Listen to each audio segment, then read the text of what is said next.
it's I mean, I've continued to work in music, but sometimes it's just been a few covers playing here and there, and it's almost like a busking time sort of vibe, but watching what goes on in the scene, I'm wanting to do. I'm making a record at the minute. Oh wow, brilliant! And it's great fun always doing that. Yeah. And what comes along, what ideas you're going to use, it's incredible. Jack Hardin, he's speaking on one track. He's an American Somerset actor, who works up at Pinewood most of the time. Bless him. And he's an amazing voice on a record. That's going to be amazing. Yeah. And so do you have a title for the album yet? The album's called Leaving Asheville. Is there a story behind that you would like to share? I spent some time with a guy who lived in Asheville in the States, and he's grown up there, and we spent a kind of summer living out on the Somerset levels and watching the sunrise and talking about life growing up, and he wanted to see the world outside of this lovely place he grew up. He just wanted to see something else of the world, and I think it's just that, perhaps being in Glastonbury, and also Asheville's a new age kind of place in America. So it's kind of like going, I love Glastonbury, but I want to go to see something and then come back. Go do some gigs, actually. The family's grown up now. Hello, Grace and Caleb.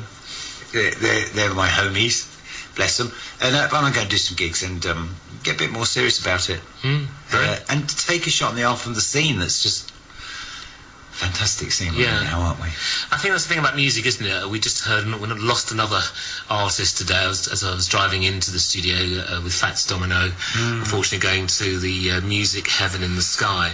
And yet when you hear these artists, it's timeless, it's ageless, isn't it? So it doesn't matter where you are, so long as you've got a bit of strength in your body to strum a few chords, blow a few notes, or whatever your thing is, it doesn't matter what age, it's a number, because the music is ageless. Yes, I mean, first of all, records kind of the immortal part, which is wonderful. But yeah, I think that there's parts of you that kind of you hit the stride, or perhaps you start to understand what you're actually doing.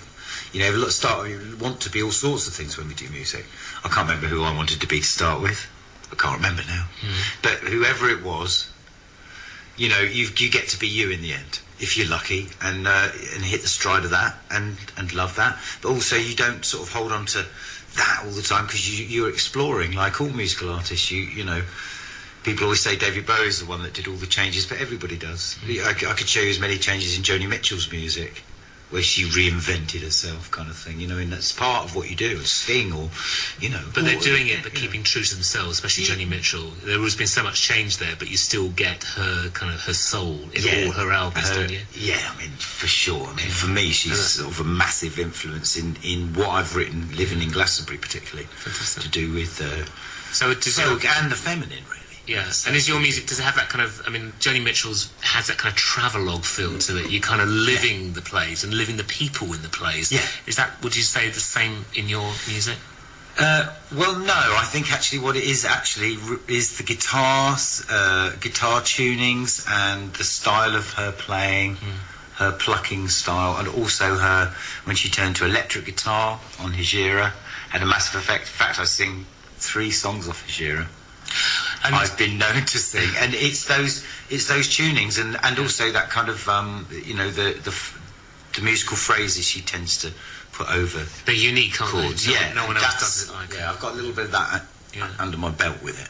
So let's go back to Glastonbury Calling. What kind of set can we expect from you? Will there be sort of new tracks from your forthcoming album? Well, there might be. I mean, I might do 1 or 2, depends. I mean, if Jack Hardin's free and he's not working on a great blockbuster movie, which we can't talk about he's just done, but it's amazing.